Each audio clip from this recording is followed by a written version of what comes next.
Welcome to NBNR, the authority on unfiltered opinions and authentic player insight for Nebraska athletics. Connect with us on Twitter, Instagram, and at nbnrpodcast.com. We have the saying, no block, no rock. You know, we just really love Otter. He's a junkyard dog. Kenny Bell ran up to me. He's like, you know what you just did? You get mad when you go get in the portal and go to another podcast? You know, usually dumbbells are in pairs. They had 5 dumbbells. Dang on it, Muhammad! GBR.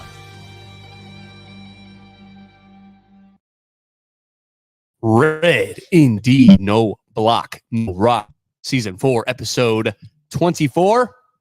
Coming at you from the barrel room at the Nebraska Brewing Company, the one and only in La Vista, Nebraska. 1-8. Fellas, let's go around the table real quick and talk about the drinks that we are drinking. Pickle fight rules of the day. You know what I want to say. I've been saying it the last several weeks. All of these comments about me and Pilsner. And here you are. Me times 100, baby. Yeah. Gosh. All the shit that you talk with Connor, it's all on me now. And that's okay. They have all the beers on tap here. Yeah. And these two, actually now it's these 3. These 4. Whoa. Thank you. We'll get around the table. It might as well be all of us. They drink the same beer every time they're here. And Connor's the worst because he works here. And he drinks the same beer every day. Yeah. I know what I'm doing. I know what I'm doing. So it's crazy. Sorry. Actually, no, I'm not sorry. Surprised you can get away with that. It's like that's your favorite kid or something. Yeah. Here's the thing is everyone says they love their kids equally, and it's such a lie. Of course it is. We're looking at you, Paul and Ken. Yeah. Of course. Yeah, Really is. Riley is a much better kid than Connor. That's for sure. Yeah. See, what's crazy is that's accurate, and yet I'm still the favorite. So That's kind of sick. I didn't say I was better. I said I was the favorite. Yeah, that's kind of sick. Yeah, that's actually very cool. I hope you were saying it that way. Kyle, what are you drinking? Well, I was going to ask him, but he was in the middle of drinking it. Hold on. Paul said good one, by the way. Thank you, Paul. I'm drinking the Hefeweizen with a side of Herdat Sports Bar and Grill pizza Oh, yeah. and some fried pickles. Some was it 3 Angry Pigs? Yeah, pizza it was we got. A new one this That week. is a new one that just came out on the new menu. They just opened a second location in Gretna in the old McDarrows. And I went there today for lunch. Top notch every single time. Service was great. Had a good time. So Yeah, Katie's over here freaking feasting. yeah. I stand by. Shout out Chris Gorman for telling me to try the Yes. pasta when we were there for the soft opening 2 weeks ago. He was right. The pasta over there is fantastic. phenomenal. Yeah, it's really good. It's wildly good. That pizza, though, is spot on. That It was is- Oh, very yeah. good. It's very No, they do a special. good job. I'm glad it's in Gretna now, a little bit closer to Lincoln. Yeah, not as I far am of too. a It's drive. way closer to my house. Mike, what you got, boy? I am drinking the Good Game. Again. Not a I know, okay. right? I Is think it- last week I drank Good Game. The week prior I drank the Taco Vesa. I do need to get back to my EOS kick. Maybe at the break I'll get an EOS, but I got my core, but I don't get the same one every time. Yeah, right. So EOS is still the best beer on tap. So Kyle has good taste at least. I mean, I'm not going to. It's good. It's great. It is. There's no bad beers at this table. Hello? Let's say that. And Connor's drinking Connor the again, Pilsner, and we've got a special guest today. Yeah, Yeah. there it is. I love that. Yeah, we can just How many times have you taken the Pilsner? It's like 172 or what? Every episode. Every Every episode. episode. Except Every episode, one. It was okay. awesome. They ran out for like 2 weeks. Oh, Yeah. wow. It What was- did Yeah, you there, do? yeah, there were like 2 episodes. Did where you I like drank drink something water? else. What'd you end up putting in your cup? I think I was drinking IPA. Okay. I think. The man was going through a crisis. It was Yeah. pretty awesome. I Not actually for me. got the last. I don't even drink Yeah. Pilsner, They, and because I knew it was running low, he told me it was Oh. running low. Yeah. I made sure to get Pilsner that night, they Damn right. and I got the last Clock blocking. Pilsner. oh, Yeah. not just Mike. When they found out that I was like, oh yeah, it's gonna blow, like either tonight or tomorrow, they all ordered it. Yeah. Yeah. It was awesome. Just to see what you do. Yeah. Like, what is he gonna do? He actually got mad. It was pretty funny. I was Like, he was. I was not a actually happy mad. person. I was Oh, like, that's you fantastic. His face got a little red. son of a gun. All right. So- We have with us JP, the host of JP and Coryell with Husker Nick on Kicks 96.9 every morning from 5:30 a.m. to 10 a.m. He also does PA announcing for Nebrasketball. So good to have you Hey, Again? thanks for having me back. I Yeah. appreciate you guys inviting me back again. Second time? Yeah. We were surprised you said yes. Yeah, he's this like- is a lot of fun. I'm not- I'm I'm like not sitting there surprised. watching Shave come on. I'm like, oh man. And then I saw Severe and I'm like, oh, Severe was great. And I'm like, oh, Kenny Bell, he got episode number 23. It's fine. I'll just take episode number 24. Tino Martinez will just shout out. Oh, Tino. Number 24. Oh, gosh. Former, I thought we were going R.I.P. Kobe, baby. Kobe Yeah, works too. yeah. Kobe. I mean, so no, I'm a Yankees kid. So it's Don Mattingly at 23 and Michael Jordan 23. That was my number as a kid. So Dang it, we missed you 24 by is a week. okay. 24 is great. You got Yeah. Tina, you got Kobe, you're good. Yeah. Ken Griffey, you know. Yeah. So you got the liquid death, but you Oh, yeah. also, and that's Hydrate.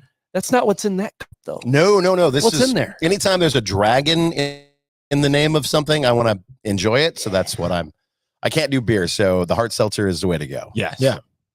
And that's the thing. You come to the brewery, if you cannot drink beers, Yeah. like for you, like what? What's the thing?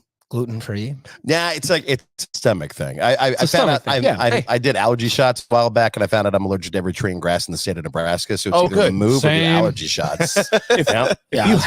if you have a stomach thing, Yeah. If you are gluten free, Or if you don't like beer, you are they looking- have other That's it. options. Yeah. so that's the point, right? Yeah. we do have a full bar Yeah. seltzers that we do make ourselves.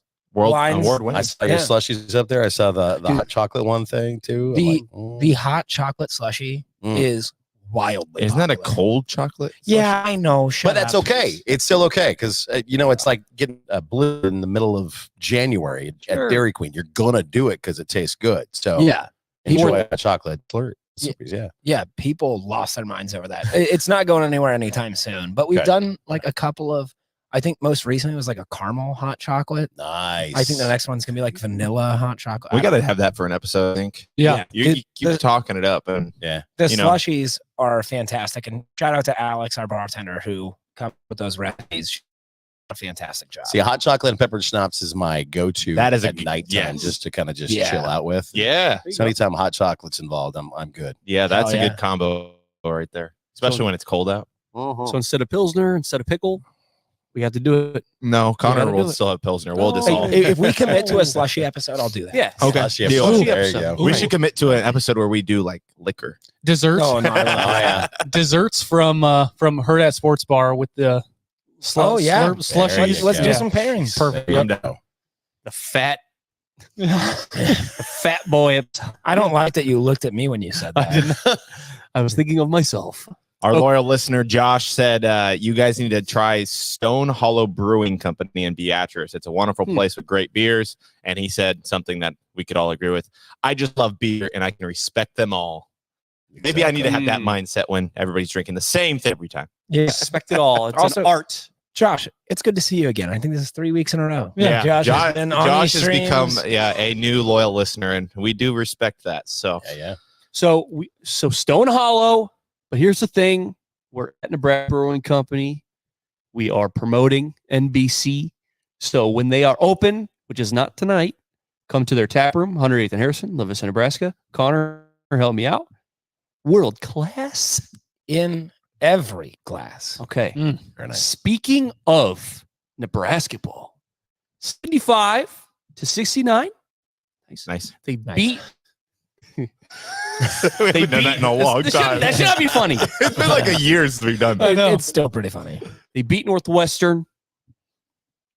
JP, you were obviously there. Oh yeah. I have the best seat in the house. You're screaming your gravelly voice through the microphone. Kiss it, Did you have how fun was that? Oh, it How was fun? it's second to the Purdue game. It was that exciting. There were so many Husker alumni back, and then having Danny Nee get the tribute that he got from Kent Pavelka with the tie from Gary Michaels, and Danny's a pure New Yorker. Like they get out to do the presentation, and he's standing there and he's like ready to go out to the midcourt and just get this the hell over with. And like Kent's like, no, they're doing a whole video for you on the screen. Look up. And he's like, okay. And in like 10 seconds, he's like, all right, I'm ready to go. And he just starts walking out there. I'm still reading these accolades about him. Yeah. And the description of the plaque that they're giving him. And he's out the mid just waving at everybody. He like take pictures and Kent's like, he's ready to leave. And Kent's like, no, stay for a little bit more. We're just waving until he's done saying stuff. And as soon as I was done, Danny was gone. Yeah. Because he's just like, I'm good. I don't need to be out here. I want to get going. I got stuff to do. Yeah, the last two coaches that we've had for reunions, Frank Solich and Danny, two guys that are just like, all right, look, come on, let's go. Let's Wrap just this get it up. over with. Come on. Yeah, I don't like the I'm over it. accolades. I'm fine. Yeah. I think that just shows you how big of grinders they are. Oh yeah. It's like, I don't need to hear what I've done. I know I did Old school it. grinders. Yeah. Yeah. That's so cool. Yeah, so they were back. The 93-94 team, that the Big Eight tourney championship. The Polish rifle hitting the half court shot. Yeah, I gotta I was gonna say, say, a crap ton of views on my video that I cut from half court. So it's like, yep, nope. Piatkowski. It was great because Strick did it last year and he was talking big game. He was about terrible. Hit it. He missed all three shots. He was bad. The rifle at least hit the backboard twice and then banked it in for the final one. It's like, nope, that's the way it is. Eric Piatkowski's the king. Yeah. So going back to the game itself, I'm not going to lie. So they're at home and they don't lose at home. No.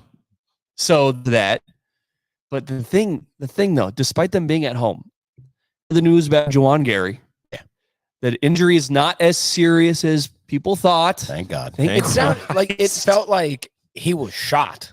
When the tweet started circulating. The way our team played it felt like he was shot too because we played. Oh, you could tell. Terrible. Yeah. You could tell he just once unraveled. he left that game against Rutgers. They didn't know what to do. They were lost. They went to like tragedy mode. Yes, it was. Could not get a rebound, and it's not like Jawan's like the best guy in the world either. Like he just has more grit and more heart than 90% of the guys on the court. Right. And like when that was off the court, you just watched implosion happening against Rutgers. It was just like, so you have the atomic bomb, right? And then you have like shock waves and aftershocks and stuff. But like the dust was just settling over the court, just slow motion death. Yeah. That's what it was. Like you're watching this and you're going, they can't get around. Like they're still like leading the game, but they're just slowly dying. It felt like that Iowa game a few years back when we were still winning, but they blocked the punt or whatever. Oh, Jesus, yeah. And like you were still winning the game, but you knew you were going to lose. I've seen this movie. That's how it felt watching that Rutgers game. Yeah. And thankfully, we had a home game after, and we don't lose at home unless you're playing freaking Creighton. So yeah. Well, And it was You got to see when they were playing at Rutgers and that what happened with Juwan. It was almost like you could tell Rank was frustrated with that, and then the fact that he was not gonna. He is trying for every rebound he could get, but the big for Rutgers would just literally jump over him or slam into him or slam into Josiah, and they were just giving him fouls and giving him rebounds because like. And the guys are like, what do we do? I guess we just give up because we don't have a chance against these guys without any assistance from the officials. Like it became the official. it was, Well, and that's happened a lot this year too. Unfortunately, in the Big Ten, it does. And to like stack onto that, there was a pretty big closeout on Keisei Tominaga that game that was uncalled. Right. It should have sent him the line for three. But yeah, like you said, it became the official show where we were giving up on ourselves. And there was no assistance in like an even play calling officiating. By the way, like it was as if they were shutting down and say, you know what, we're going to save our energy for the game we've got coming up next. Yep. Yeah, but let's just be done. It became this vicious cycle. Yeah, unfortunately. That like every time you didn't get the call, we'd give up, and then we wouldn't get a call, and we'd give up even harder. Yeah, and it's such a hard thing to battle out of. Yeah, and without Juwan being there, I think if he wouldn't have gotten hurt, they would have battled and probably won by 5. I think so. I think it would have been a completely different game, but because their guy went down, and so one I've noticed from this team is compared to past years, they'll get guys like against Northwestern, like with Boo Booey and those crew, they'll come at you and try to bait you into something. This squad will not get baited into things. Like Bryce got close against Northwestern, and guys like just let it happen, let it be, because there was a lot of hand fighting and other that was going on. Bryce got close, CJ got close, but compared to like past years when Teddy Buckets was here and some other players, Teddy Buckets, come on now, filling the void while we were trying to get a good team. This crew is like, yep, nope, we're business. As long as they stick to their business plan and don't get distracted by the bad calls from the officials and don't get into bullshit, then they're great, and they've got a chance to continue to be great. They were shooting so well against Northwestern. I mean, it seriously felt like the Purdue game. Yeah. Like, they just couldn't miss. They were hitting shots that you're like, that's a bad shot. That's a bad shot. But it No, went no, in. no, no, Yeah. yes! It's like, Yeah. oh my God, it's contested. Stop. Oh, it went in. You can't be mad. And the defense was bad. I think Yes. they're better when they have a game to figure things out. I think if something like Juwan getting hurt happens mid-game, it's hard for them to recover from that. I think Fred does a very good job of trying to help them do that, but they're kids. Yeah. Like you get stuck in like something you're gonna do a circle about the same damn thing that's pissing you off, and it's hard to get you out of that circle. Yeah, it's just after the Purdue game, coming off such a huge high, you go to Iowa, like a very short week, and I don't mean to be the negative guy, but it's like they're going on the road to Iowa, they're going to lose. Just are. I'm not even mad. Yeah. I'm not even mad, and they kind of get blown out. And then they have to go on the road to Rutgers, and it's just like you were dealt a bad hand. And at Rutgers, you probably should have won, assuming Juwan Gary plays. But then, like, here's what I need. So Rutgers plays Purdue on the 28th. I need to see that matchup with Clifford or Yummy, and Zach Edey, because when Zach Edey came to Lincoln and played against Rank Mast, had his way. Oh, like true. Rank Mast probably had one of his best games ever. Zach Edey soft as baby shit. Clifford or Yummy, whatever you pronounce his name. Clifford.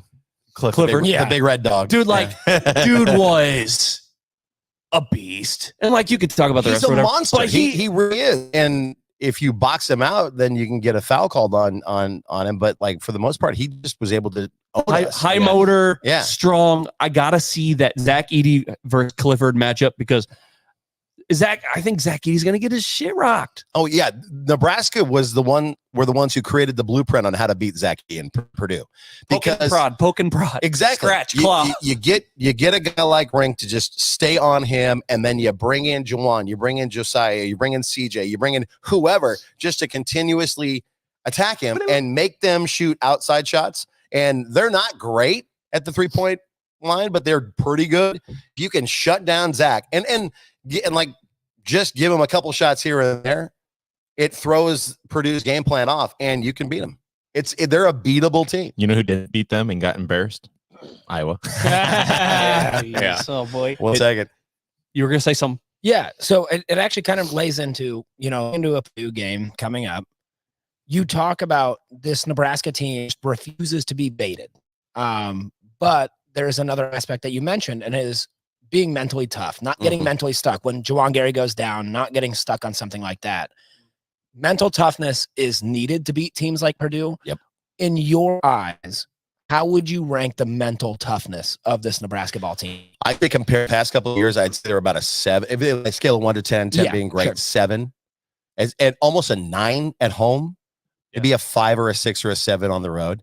And again, it's about the coaching. It's about teaching these guys how mentally tough. And I think Fred's done a really good job with this crew. They're very mentally strong players. Like Sam Hoiberg coming off the bench. It doesn't matter who he's playing against. He could be taking on 7'4" Zach Edey or whatever height he is. Yeah. And he doesn't care because he's just going to do his thing and be a motor and go out there and attack. Spark and plug. when you get Sam out there and now CJ used to be not as mentally tough.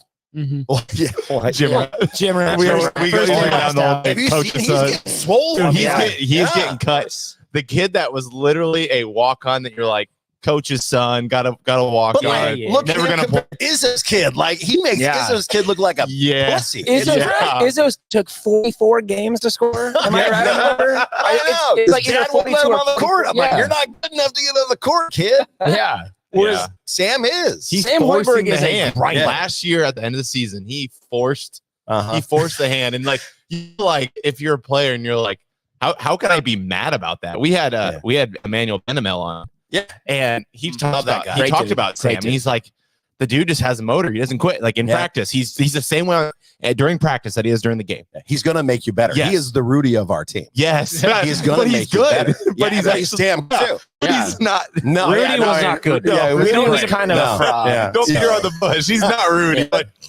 It's great though because with the seat that I have right at midcourt doing the PA, Fred's here the entire time. And so when Sam does something great, Fred's kind of like, all right. Okay. And then when Sam is like, Sam, and he pulled it away. And then it's like, it's a pure dad son dynamic that's just fun to see. But yeah, he's mentally tough. CJ's mentally tough. Casey is too.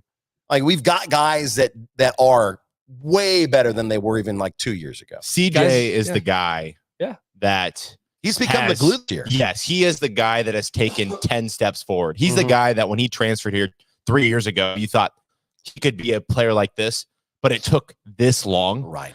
And like now, like every single time CJ touched the ball in the past, he'd be like, just don't shoot it. Because every time he touch it, he shot the ball. He just sprints to the corner and just tosses it for three. Yeah. They couldn't even play on the same time. Like him and Casey couldn't even be on the same time. Right. And now like he's cutting to the basket. He's a team player. It's been fun to watch him evolve.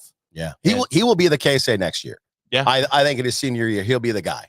He's not a senior now. No, he's a junior, I believe. Yeah. With a junior then? Yeah. I would say because he was at Xavier, right? Like the only guy we're losing is Josiah and Casey. Everybody else will be back. Okay. Even Jawan? Yeah. Jawan's a junior. Oh, nice. Yeah. It's, and the thing too is we got to give a shout out to Alec, Josiah Alec. He had a great game against Northwestern. Not a huge score, but in that first half, came up clutch. More often than not, he's like the Horace Grant of the team. He just does all the extra stuff. Yeah. And he's a dynamo. It's fun to watch him. And it's almost like he doesn't have to score, but when he needs to score, he's like, all right, fine, I'll just do it. Yeah. I'll do it myself. Type of thing. And it's just fitting to have Casey during the dagger. Yeah. To just kind of put the game away. Of course. And of course, he got Jawan after the game doing the 3-0, and he's just standing behind him. Casey, man. He's a character. It's fantastic. You need a character. You need one of those people to be that person. Yeah. And it just adds so much more entertainment value. And that's his upbringing is like in the Japanese style of basketball. They're entertainers. Yeah. He's NBA ready now. And he's probably going to end up on a team and be that guy that surprised everybody and is entertaining as all get out. So as fans, obviously we appreciate that entertainment factor. I don't know if you know this, but Mike has season tickets. But as fans, we appreciate that. But as a team, how big of a factor do you think that is as like his teammates? Oh, it gets them guys going. out there just having fun. Yeah, that's the biggest thing is like proving that we can win games and we can have fun winning games. I think that the atmosphere at Pinnacle Bank Arena, when it is as full as it was for Purdue, when it was full, didn't even have the students for Northwestern, but there were so many people there that it's electric. And it just, as a player, as a coach, you're more amped up and ready to go. You're going to run through a brick wall that day because you've got that excitement, that entertainment. You were having fun. You got the whole crowd behind you because you're doing various exciting things. And it makes things that much better for the players too. You brought up the students not being there, and they weren't at the Purdue game. The storming of the court against Purdue was 20 somethings. Yeah. Because it was like generations of Husker fans there. It wasn't the students. It was literally generations of Husker fans who have been through some shit that got to storm the court. It was awesome. But now that the students are back, we play Ohio State tomorrow night. Do you think Juwan Gary plays? I think I don't think they'll play him unless you need him. Okay. I think they were able to find a game plan in the Northwestern game that they can make work with him not in the lineup. Yeah. Just kind of let him. And as long as people don't get foul trouble, Juwan will probably rest. Okay. And save it for the next road game. Love that. So Northwestern basketball, I'm going to trivia you guys. Last year, where were they in the conference standings at the end of the year? In the Big Ten, where was Northwestern? What do you think? I have no idea. Like when you say Northwestern, I'm gonna say. I think hazing. Anyway, basketball. I feel like this is a trap question, right? Because my mind wants to tell me they were a little bit lower. I'm gonna say 5. Second. Wow. Second Big Ten last year. Booey's the only holdover from that team, really. I think It's so. a lot of young guys. Yeah. and like inexperienced guys. Is that a quad 1 win Against Northwestern? Yeah. No. They called it a quad 2. They called it quad 2. Yeah. I mean, Boo is great, and you could watch him in the game when we were just dominating there at the end. He was getting frustrated because he's doing everything he can. Oh yeah, to get people to move, to do the passes, to get a shot off, and it just wasn't happening. It was a struggle. So I wouldn't be. I'm kind of glad he's like, all right, I'm probably done after this year. I'll do something else. they kept him at 9 points, single digits. Yeah. Winning against Northwestern. Okay, so the Polynesian Bowl happened. Yeah, Sure did. And, you might see some of the Twitter videos or, Dylan Raiola throwing a pass to, Carter Nelson or whatever. Did he even throw a pass to Carter Nelson? Yeah, he did. Yeah. See, that's the thing. I didn't watch the game. I just heard. Mike watched it. The pass to Carter Nelson was actually very nice. Yeah. The clip circulated. They look great together.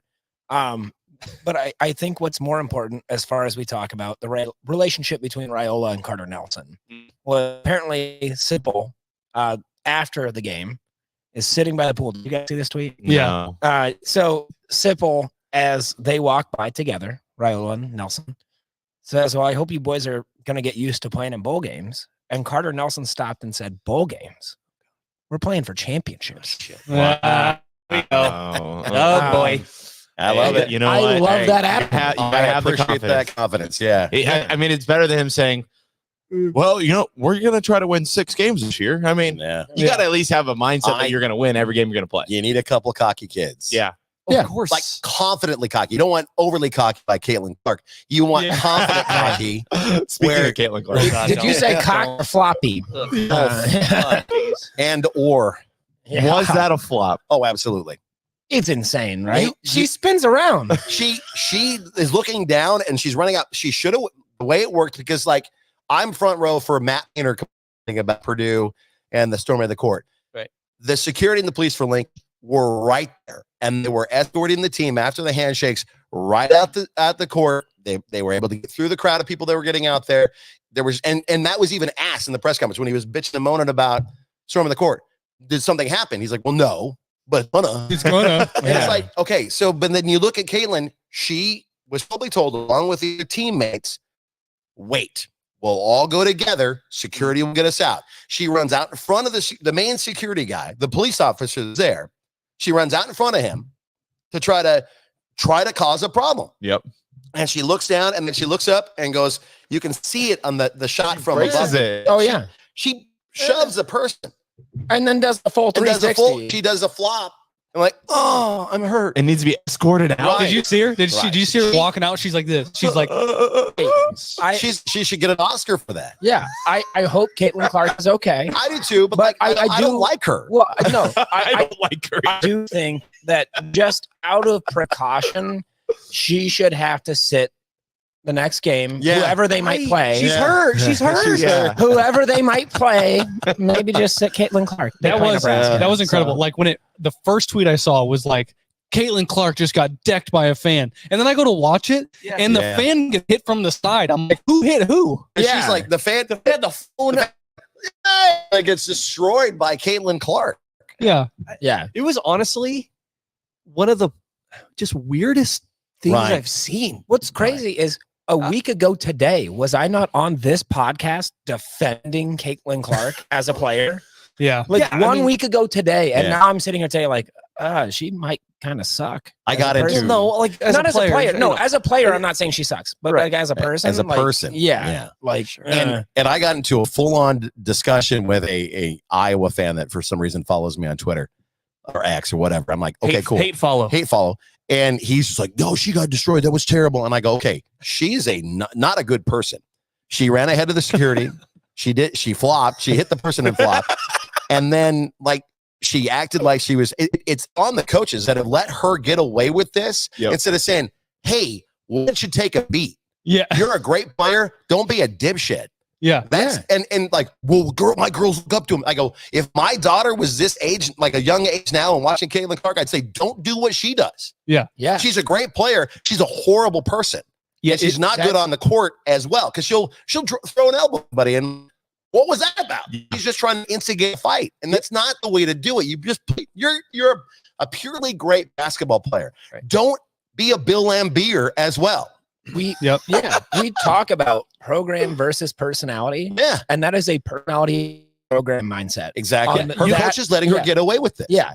All the time. Went to bat for her. Right. Oh, something needs to change. No. What? You think that? Let me put it this way. Do you think there was that many fans that stormed the court at Ohio State than there was when Nebraska stormed Purdue?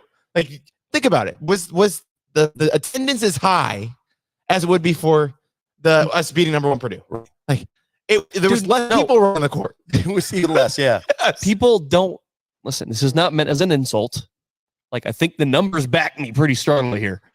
People don't rush the court for women's games. No, they really didn't know what they were doing. They were just like, hey, let's go. Well, because even you could tell that they were hesitant. Like, oh, what do we do? We just beat Iowa and we beat Caitlin Clark.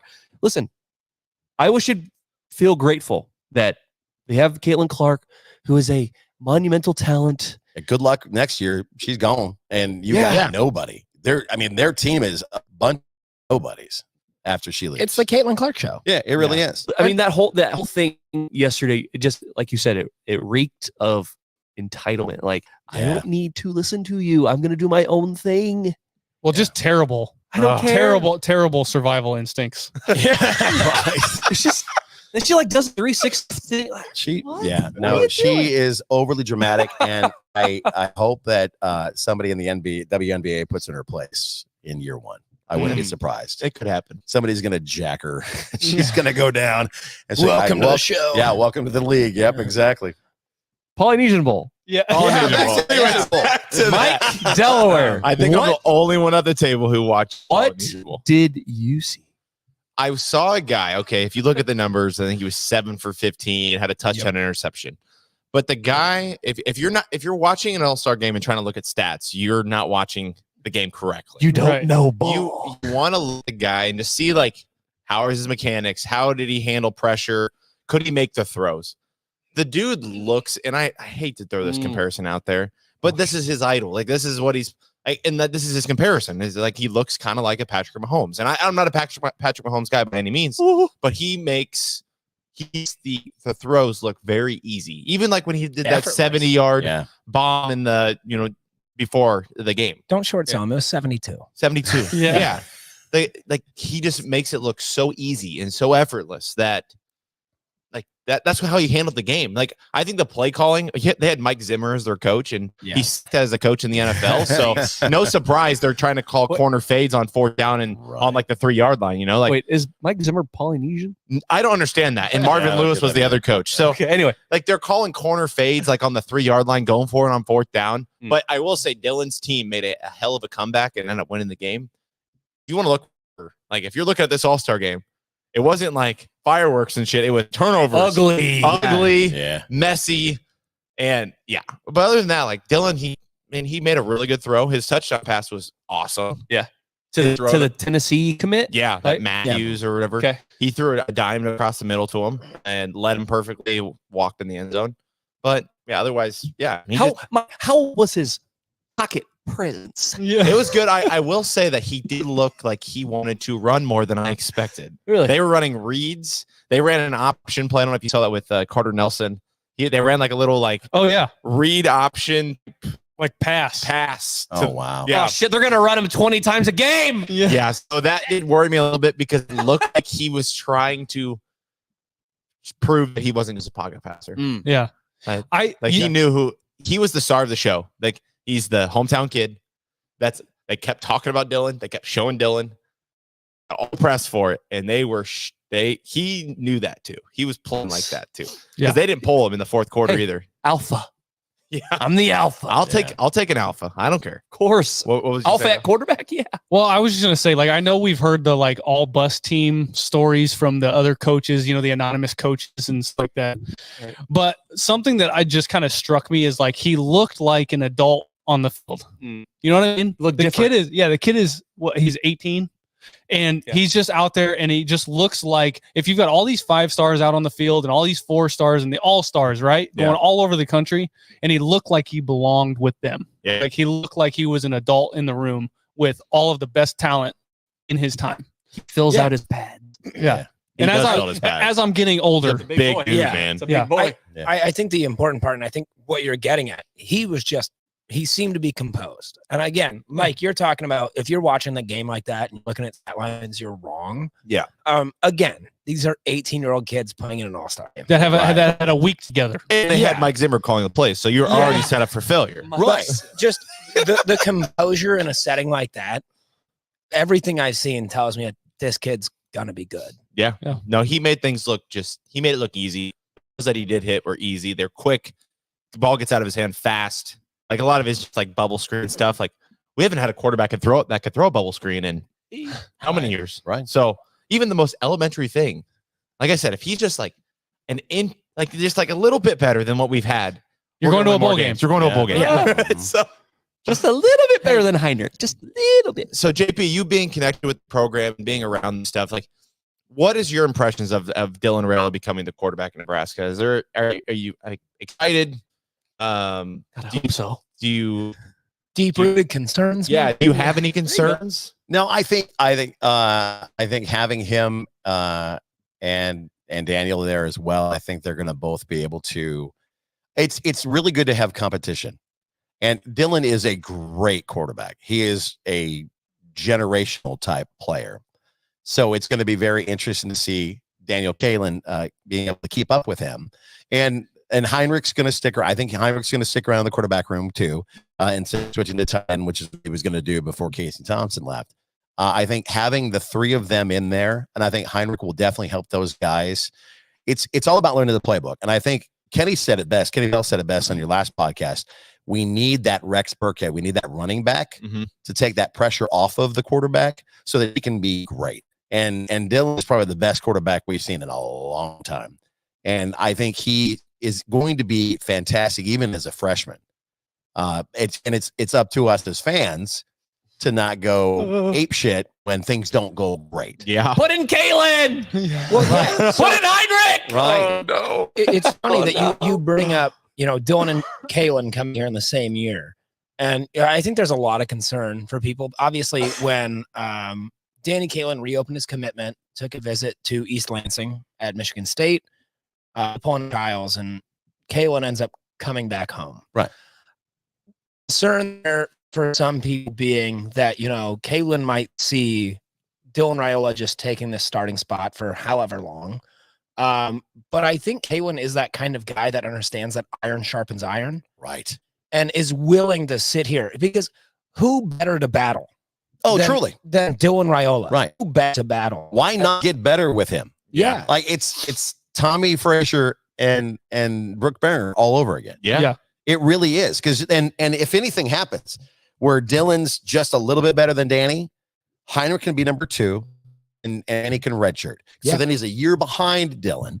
And Dylan is enough that he will probably go pro if things work out the way they should by his junior year. Yeah. So Danny will be able to junior and senior year probably be the starting quarterback in Nebraska as long as he continues to iron sharpen iron and go with that aspect. Do you think that can happen in a modern day though?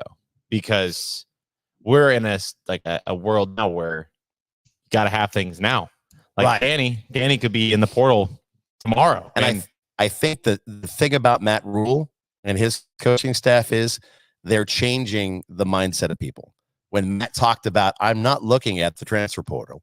I'm looking at building players, getting them better for years and helping them get better to the next level. That's the difference between like the Michigan State quarterback, him and his dad roll in.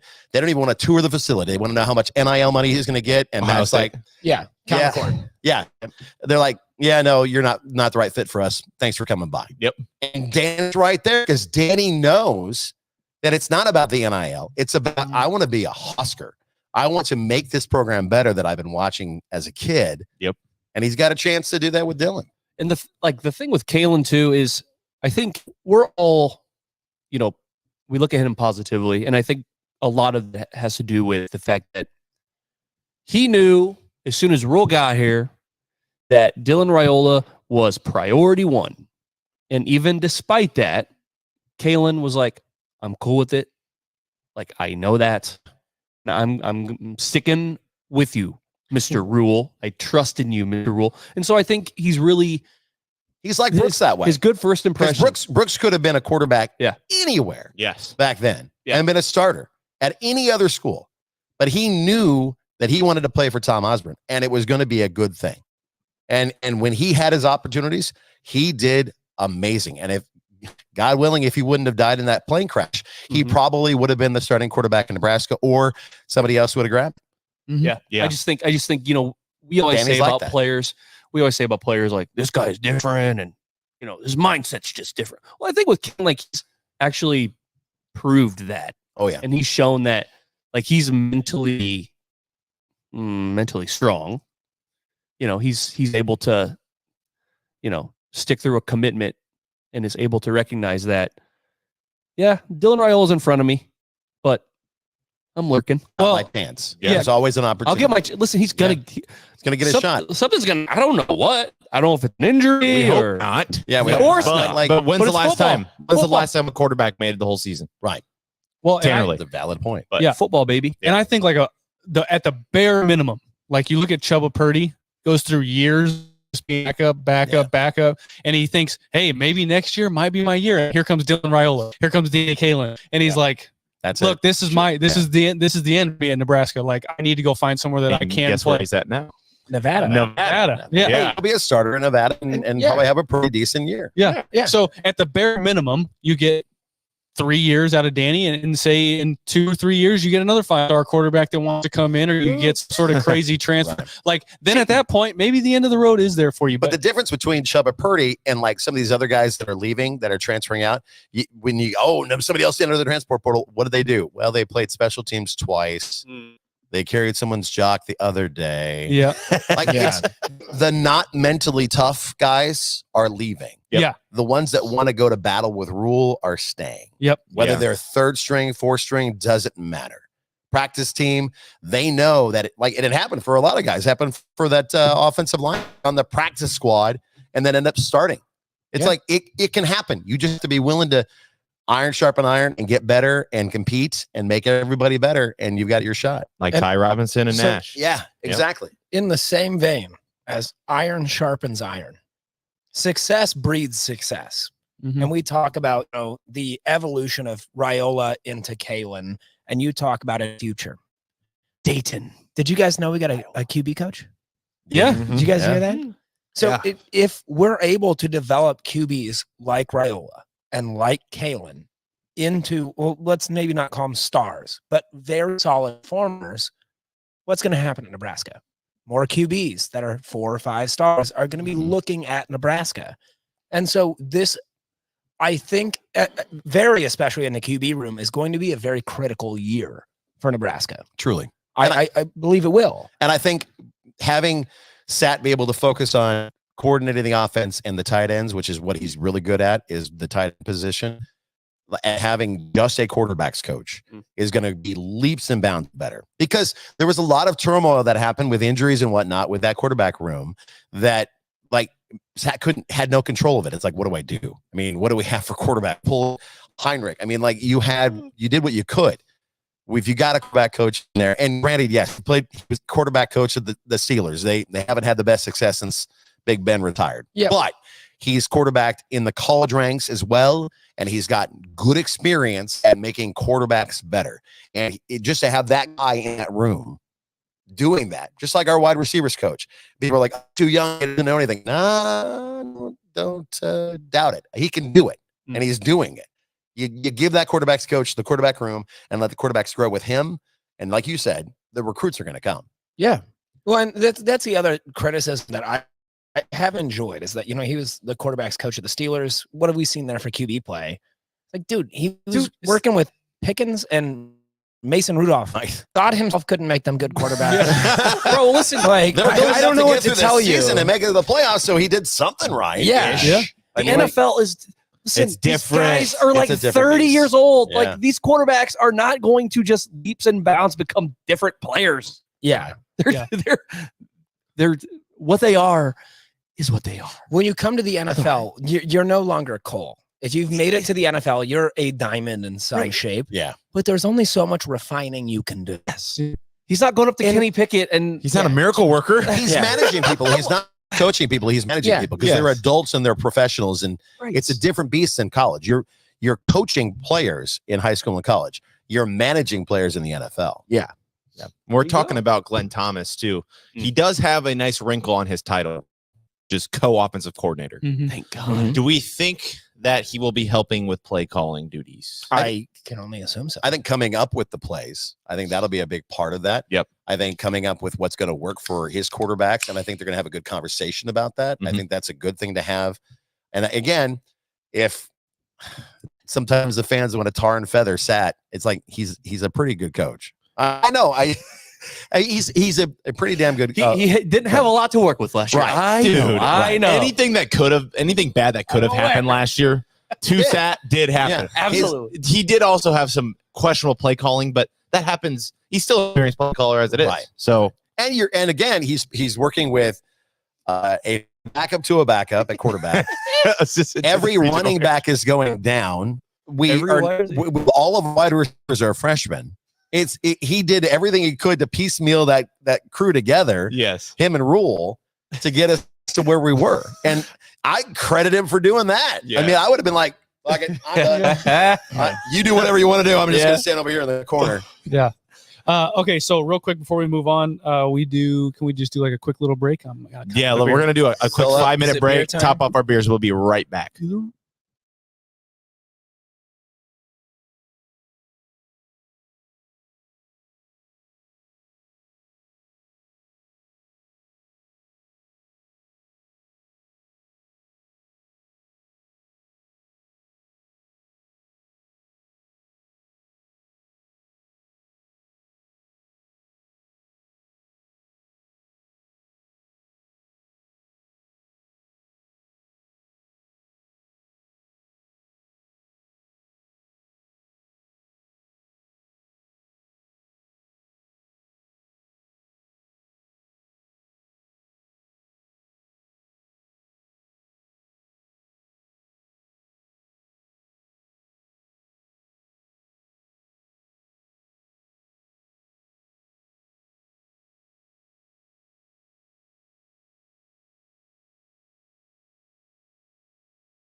everything around me. Green, get the money. Dollar bill, yo. We were saying no block, no rock. Yes, Josh. Our beers were very empty. Now they're very full. So parched. Throat was all scratchy. I got my hef. I'm good now. You guys remember the comment a couple months ago? I think it was in one of the Facebook groups that Mike shares our episodes to. And so it's like, this is just 5 guys sitting around drinking beer and talking. Why would I watch this? It's like, what do you think we do here? Yeah. That's exactly what it is. Wow. You're not wrong. I mean, have you ever listened to a podcast? Generally, it's people sitting around talking. Jesus. Yeah. These people are dumb. Good take.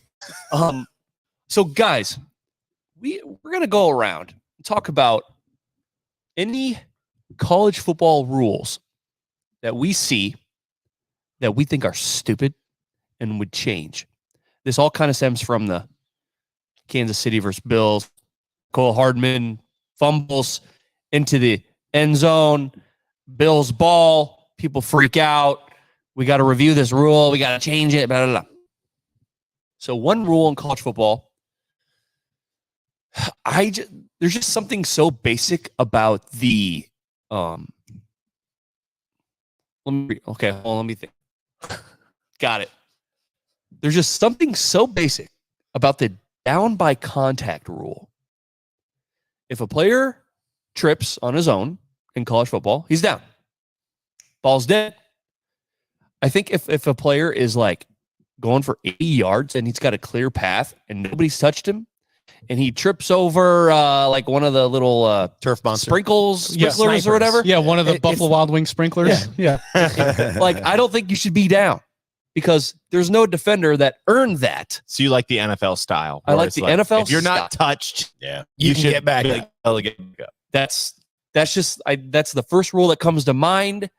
That is so much more different, and I think that's just basic football. There's got to be contact in order for you to be down. Like a diving catch across the middle. Nobody's near you. Aside You can run. from giving yourself up. Right? Yes, but even then, that's if you the rule. if you give yourself up, you're down. Because then you got Josh Allen who does he chops his feet and then here's he's the off. thing. Do any of us think Josh Allen is athletic enough to actually have that been a fake Sneaky. slide, or was he agree. just trying to like? He's just trying to turn. Yeah, Yeah. You're like, we have that's seen, exactly what happened. Yeah, we have seen fake slides before. I don't buy that was one of them. That was not a Speaking of fake Kenny slide. Pickett, that's the one. Okay, so that's mine. Got to be down by contact. Who is ready to go next? I could go next. Okay. The dumbest rule in all of sports Oh. is this thing called targeting. Jeez. Targeting is the dumbest rule in any sport of all time because, one, there's no such thing as a defenseless player on a football field. If you have the pads on and you're playing, the ball snapped, you're not defenseless. Two, why are we ejecting players for playing football, right? Yeah. Like the target drops and a guy that starts up here, but the guy's dropped, he hits him in the head. But Unavoidable. there are certain plays where you can look at it and say They're leading with their They're head. leading with their head. They're dropping the crown of their helmet, trying to hit you. Yeah. Maybe. So that's where there needs to be a little bit more extra review. And if they are leading with their head, then that's absolutely targeting. But if it's anywhere close to just it's like the guy's coming down and he hits him, then it's not targeting. Yeah, because if you ask any player, would you rather get hit in the head or hit below the knees? And we saw that with the Hawk in this year, and Laporta and everything else. 90% of them are going to say, hit me in the freaking head. Don't take out helmet on. Well, yes. So that's my other part to this is like brain injuries long term. You don't see them immediately. Right. So I wouldn't say get rid of targeting. I would say maybe give it a deeper look. I just think targeting in general needs to go away. It could be a personal foul and that's the roughness, just like the NFL. But they're and they could review it. Like if you think that later on that play was dirty, then suspend him for a half the next game or something. Would you agree with like calling it like instead of starting it at targeting and then reviewing for ejection, starting it at unsportsmanlike, and then if we review it and we determine it's targeting, then an ejection? No, I don't think it's a lesser penalty. Well, brain injuries is a big deal. If it happens, we have if it to happens understand that. twice, I think it's like a yellow card, red player, card thing. Yeah, exactly. Yeah. Yellow card. I think if the player does it twice, then I'm sorry, you're done. Done. That's it. Yes. You can't do this again. But the not players that gonna are getting kicked out of games for targeting, and especially the second half thing, and then you're out the first half of the next game, just stupid, man. Yeah, that's one rule that I definitely was mulling over. I think the play that a lot of people will point to is that Colorado State where Travis Hunter got jacked, and that's like that was pretty dirt, could tell. Yeah. But like you think back to Nate Gary versus UCLA, Right. like he gets called for target, and it's like, what do we? Yeah. Yeah. He's got his head turned to the side, like Right. So I mean, and maybe even change the name then, like target. That just sounds so. But that's just monstrous. You become a rebranding then, as opposed to changing the rule. Sure. I think Sometimes that's all it takes. I think it's fair to discourage that kind of contact. Head to head, always bad. But I think it's fair to. Yeah, I am aware it's football. Yeah. I think yeah, but I think giving it a deeper dive into how it's dealt with is very reasonable. I think a sensible rule change when it comes to targeting is allowing the referees just to use common sense. Yeah. It should not be a 4-page memorandum as to what exactly targeting means. If that ref can go back and watch it in slow motion, and everyone in America and your rule analysts are on TV saying that should be targeting, and then they go out and they say, no, it's not targeting, and it's super flip-flopped and nobody knows what the fuck is going on. Maybe just use common sense. Kyle, I will point to a literal Supreme Court decision. When trying to define pornography, a Supreme Court justice said, I can't define it, but I know it when I see it. Yeah. That's how you can define targeting. Yeah. Right. If it's dirty, cool. Right. But if it's just a football play and a guy is just coming down with the ball and your target level goes down and you hit him in the head, Yeah, I know. like what are you supposed to do? But I mean, Like you're also- kicking guys out, losing plays, they're losing opportunities for the next level. So I think the thing with you is to not suspend them for the next. I don't think they should get ejected, unless, like I said, yellow card, red card, and you can, like, for instance, a red card. You can tell if you have common sense if somebody was trying to hurt you. Yeah, you could get a red card right away. But if you know it's a football play, give him a yellow card, give him a warning. It's that standard line. If you fool me once, then shame on you. If you fool me twice, it's shame on me. Yeah, exactly. Maybe they have a record too of like this guy's had this many yellow cards. Draymond Green. I mean, you get a player like that where he spins around and hits somebody in the face. It's like, no, you're done, man. Yeah. Yeah, you do this constantly. You are constantly being a dipshit. Sorry, you're sitting out. Yes. You're a menace. Yeah. Yes. If you're a headhunter, yes, you could be on like a list of like, holy shit, you've done this a lot. But I think if you're just making a football play, targeting is the dumb rule in all sports. Okay. Yeah. Okay, so I think my rule chain will be the kickoff. The ball is stationary next to the sidelines, and they can run out of bounds, touch the ball, and it's an automatic penalty. Go to the 35-yard line. That ball settled in play. Why are we allowing these kids to step out of bounds, touch the ball, and that's a penalty? Yeah, it landed in play. So like that's literally there's valid. literally in football, if you're a receiver and you step out of bounds and you touch the ball, it's That's illegal penalty. touching. Like, yes. Yeah, that's stupid. Yeah. Yeah. So I think just get away with that rule, because I've only, and it really doesn't happen all that much. So that's probably why it doesn't get a whole lot of attention. But I've seen it enough. It happened against Nebraska, and then I think it happened in the NFL here recently. Yeah, that's good coaching. Yeah. No, that's stupid. It's knowing the rules. It's just a dumb rule. It's a loophole. It's a dumb rule. Yeah. So I have it is the same rule. I have two proposed solutions to it. Okay. In double overtime, currently you are forced to go for two. Right. Yeah. I think there's some fun ways to resolve this. Instead of going for two, you should be forced to onside until someone recovers it. Yeah. Okay. Yeah. as if already have teams going into 8 overtimes. No, and it's funny because that's the second part of this. And I jump back to, I believe it was 2018 or 2019, LSU Texas A&M goes to, I believe, 9 overtimes, setting the record. Yeah. If we don't go to onsides to make it really entertaining, Bring back just the regular. Yeah, I like OG. Like make him go for it. That was the most electric game I have ever watched. I was up to like 2:30 in the morning watching that game. Yeah. Just like, I'm not going to sleep. Like we're in 8-9 overtimes right now. I'm not going anywhere. I gotta see how this ends. Yeah, like I thought that was way more fun. JP. I like it. I've got two. One kind of a jokey joke, but like the fumble-rooski needs to be allowed again. Yeah. Like that should not, the gimmick plays like that should not be blackballed from college football. And then number two is that as an offensive and defensive lineman, it is so frustrating to watch. Like I've got to tell everybody that I'm eligible to be a wide receiver. Oh my God. Oh yeah. Let's just abolish that. You know what? You're on the field. You are available to catch a ball. Because like there's guys like, for a good example, a friend of mine, their son Jackson Cantwell is a junior at Nixon, Missouri, and this kid is 6'8", I think 6'6", 6'7", 6'8". He just came for another visit to Nebraska. Hopefully, he's going to come here. But he's Can you tamper for us? What's that? Can you tamper for us? I'm doing my best. Like his mom grew up in Crete, Nebraska. She went to SMU. She is an Olympic shot put thrower, and met his dad, who's from Missouri, who won Olympic medals. Oh, good breed. And so he was bench pressing in his 7th grade year. So like the kid is already a monster. Like when he blocks somebody and he goes next level on a pass block, I mean, I'm sorry, he's just bigger than the guy. Yeah. He's going to drive him to the ground. He's going to pancake him. You're going to give him a flag because he's too far down the field. The legal man downfield. Like, no, let's just abolish any kind of issues with the offensive line being available to catch a ball, not being in a certain pocket or not.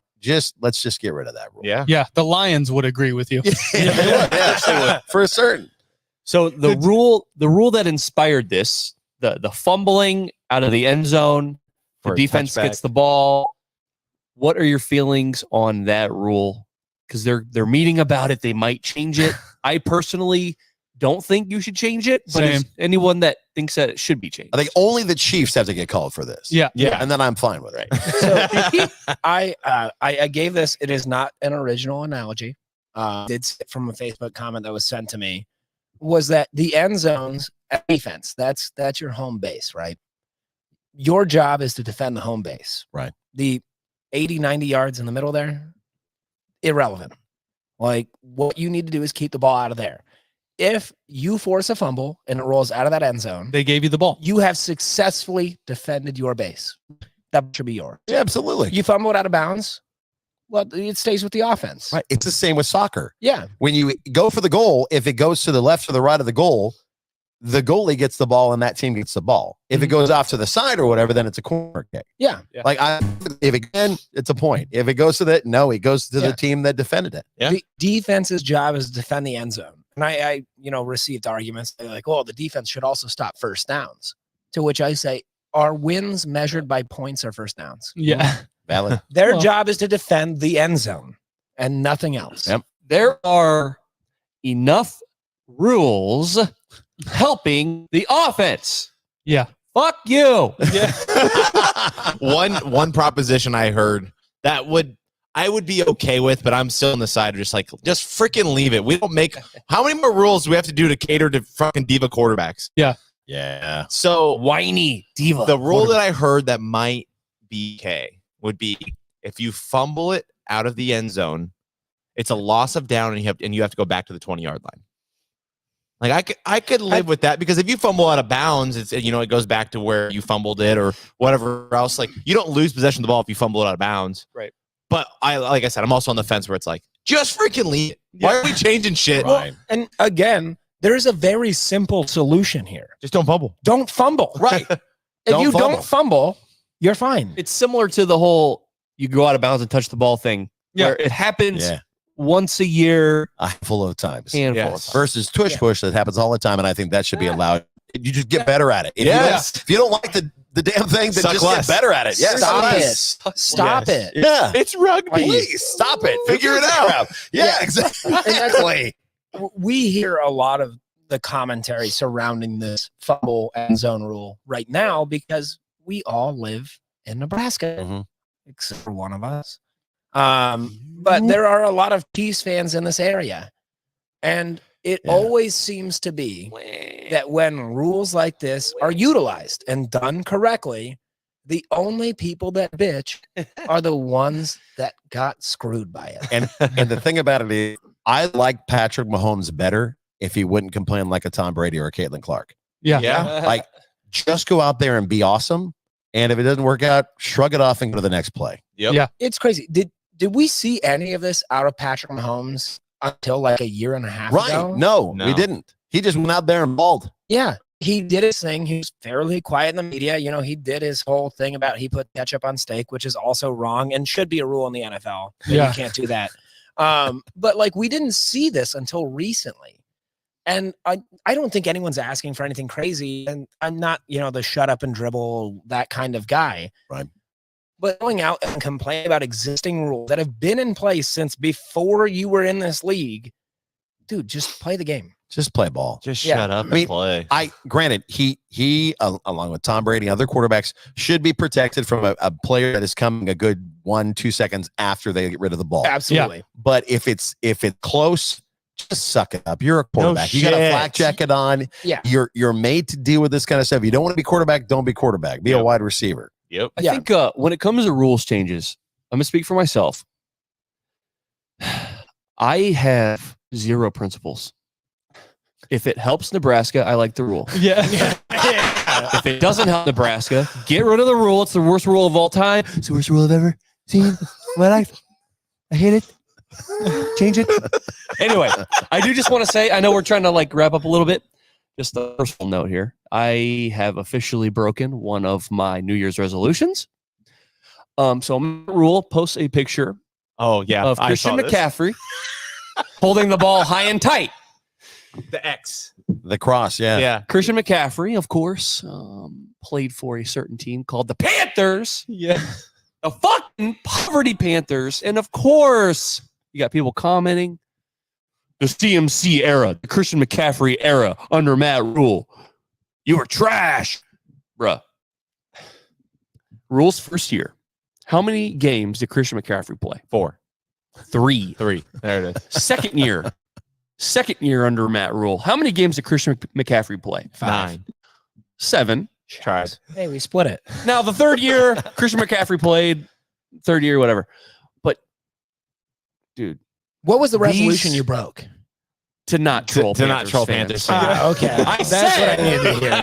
So I threw that stat. Christian McCaffrey literally played 3 games, Matt Rule's first year. The other thing was, no wonder why the Panthers fucking suck every year, because you guys keep blaming the wrong people every fucking year. That's why your problems never get solved, because you keep blaming these other people that actually made your franchise better. They were better under Matt Rule than they were this year.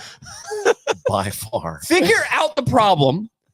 Your owner, David Tepper, which you guys never talk about. He's a major problem. Yeah. As proven by the end of the season, how bad he was. What are we doing?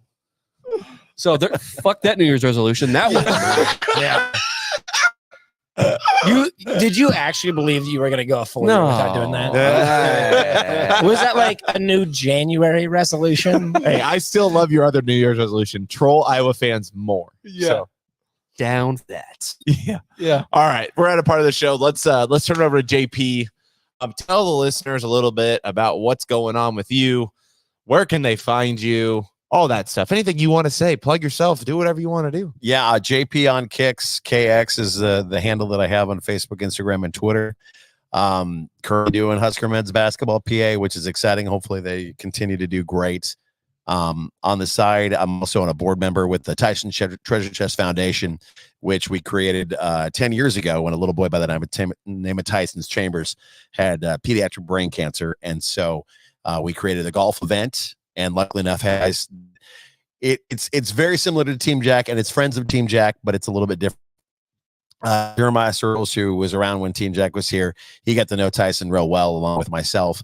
And then we did a big campaign to get Tyson to meet Jason Aldean, his favorite country star, and did it on Twitter, did it on Facebook, blew it up for like a month, and finally Jason Aldean responded and invited him out to Atlanta, Georgia. So he got to go there, go to a Braves game, go to the beach, meet Jason Aldean, go to a concert, and he died when he came back the next week. Oh, wow. So he lived his life. And so his parents wanted to keep that life legacy going. So every year we'll be in our 11th year for the golf event that comes up in June. We'll have that at Woodland Hills, but we also do a bowling event that we just added in as 10-year celebration of the golf event.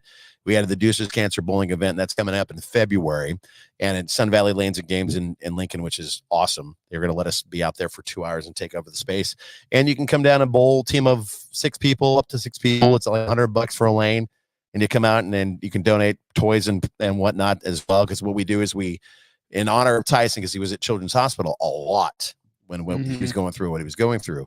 One thing that they have up there is a need for something to keep these kids' minds off of what's going on with them. And so the nurses were the ones that were finding stuffed animals, finding tablets, what have you. So we created treasure chests on every level at Children's. There's a treasure chest, and every year we fill it. Well, now they need like 6 more treasure chests to be able to add to that. And so we're working on building that with using the Deuces Cancer Bowling event and the golf event to just build a couple more treasure chests and fill those. Before the pandemic, we had Kyle Rudolph, who is a friend and former teammate of Jeremiah Searles, helping us get into Minnesota. And then the pandemic happened and we had to kind of back up. So we're looking to build beyond just Children's Hospital and go to other states and help out. But until then, we're focusing on Children's Hospital and doing what we can to, like, toys, tablets, blankets, anything to keep these kids' minds off that. And so that's why we created the bowling event. And so we'll have that coming up here in February. Well, if people can't physically make it to the events, is there a way they can donate? Yeah, Tyson'sTreasureChest.org. Perfect. Is where you go to donate. And it's part of I think it's part of my social media platform too. So you can find it pretty easily. But yeah, it's near and dear to my heart. Glad to be a part of it. Then Husker Soccer comes back. We'll be doing the PA again for that in the fall. This team was unreal, and Eleanor Dale is amazing and should be a professional superstar here soon enough. But it's a lot of fun to be able to be part of the Husker community, being a kid who grew up here, being a fan. So to be able to courtside and watch all of what's going on with the Husker basketball team, it's fantastic. So yeah, it's a fun life to live. And we have a good morning show. We get to be silly for Monday through Friday, 5 to 10, and just be ridiculous. Best friend Gloria and my friend Husker Nick, and just be silly and enjoy ourselves. And got credited with the #1 radio show in the state of Nebraska this year. So. Congrats. Well deserved. I always text when you know those I know. the crazy Like, Tatum holy dump crap. ones. Yeah. Oh my god. Yeah, and we've had to run a bunch of reruns because of weather and whatnot, people's Oh my schedules. gosh. So we'll hope a new one, I think, coming up on Thursday. But like Tuesdays and Thursdays when we just date them or dump them thing. People are looking for their 15 minutes of fame. Oh, and yeah. they're like, I don't know why they didn't want to date me. It's like, well, unfortunately, you're in a throuple before you met me. So that's kind of a red flag. He's so funny. Yeah, so that's what we get to do. Just have a good time. And a crap ton of concerts. We get lucky, and there's some amazing venues like Steelhouse up here. Yep. PBA and CHI and Bourbon Theater in Lincoln. And then we're going to be a part of Country Drive Live out of the Country Drive Golf Course as well, and have some big shows coming up. We've got surprises that we haven't announced yet for shows, but yeah, it's a fun little life. I'm enjoying it. Yeah. Okay. All right. So before we officially sign off, JP, what I'm going to ask you to do is not cool. Okay. It's very tacky. It's against code. Guys, just close our eyes. We're watching Nebrasketball, and Casey Tominaga is coming off the screen. Nebraska is tied. No, I'm sorry. Nebraska is down by 2. There you go. With 4 seconds left. He catches the ball with 2 seconds. You better be ready to follow up with what I have the fans do in the crowd. He drains the 3 at the buzzer. What do you say? Casey Tominaga for 3. Exactly. I'm one of your hosts, Jared Hall. Mike Delaware. Kyle Byers. Connor Cavalack. JP. As always, beat Ohio State tomorrow. Yeah. And GBR.